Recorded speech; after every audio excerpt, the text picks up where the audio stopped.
I feel like my early 20s were going by everybody else's rules. Hi, I'm Jessica St. Jean. I'm 29 and I'm from West Palm Beach. I feel like my early 20s, I was definitely still, playing by whatever playbook like my parents taught me or like school taught me.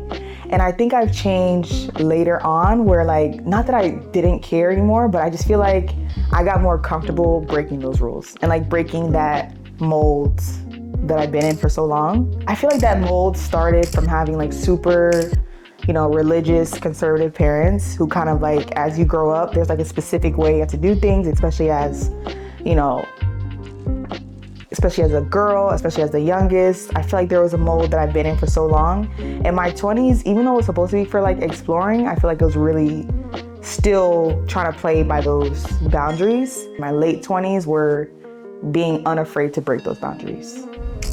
I wanted to stay home because that was like my comfort zone, right? That's all that I knew. That's what, I understood the most. But my parents, at some point, they're like, no, like you definitely should just go out and explore. And I think that's probably where I found the strength from. Like the fact that they were okay with it. Basically, that's like another instance of me moving because of their approval, you know? So I do kind of wonder, like, had they been like no, or like had there been more resistance if I would have actually moved. So after undergrad, they had wanted me to move back home. And I feel like that was like my first chance, like my first moment to like do something on my own. So I decided to stay in Tallahassee for a few more years. And I feel like that time period is where I really learned how to be comfortable with my own decisions instead of like decisions that somebody else gave me. I feel like the biggest thing that really sidetracked me is, if I'm thinking about my 20s, it would have to have been the COVID era. Because during that time, I was working as a field organizer, and obviously, like, if during COVID, there's no organizing out in person. So, after the November, I think it was 2020 election, obviously the cycle had ended, and I was literally like without a job for maybe 7 months, which is like the first time that has ever happened. Because, I love working, which is crazy. But so 7 months without a job, I think that really challenged what I knew about myself. Because believe it or not, I do see myself as a workaholic, and maybe in my 20s, I attached my value to having a job. So to be in that period without, it really kind of forced me to sit down and kind of figure out, okay, who is Jessica right now? Like what do I actually want for myself in this moment? And I do think, I think that time period brought me down, like for many reasons.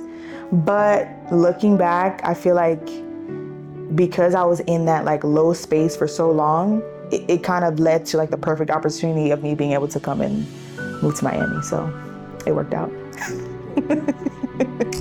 I've learned now going into my 30s is that it's completely okay for things to not go as planned. And I think that was like my biggest hang up in my 20s. When things didn't go as planned, I would dwell on it for like too long, like to the point where I would stay stuck at the fact that things didn't go as I planned them to be. But I feel like now, like walking into my 30s or, entering my 30s, I feel like I'm okay with, things coming as they come, and then, just taking those opportunities, taking those moments, however they present themselves. I expected the family, I expected the kids, I expected the law degree even, but I feel like now I realize I'm second guessing like all of that, even kids. Not like in a bad way, but just because like everything that I thought I wanted, as I go through life, I realize maybe, like what was the reason for me wanting these things to begin with? So I think I'm taking the time to actually figure out what it is that I want for myself and then adjusting from there. You don't see me being Girl, I don't believe I'm turning 30. I still feel like a kid, No, yeah. Not saying you're a kid. Yeah. I don't know. I'm just a girl.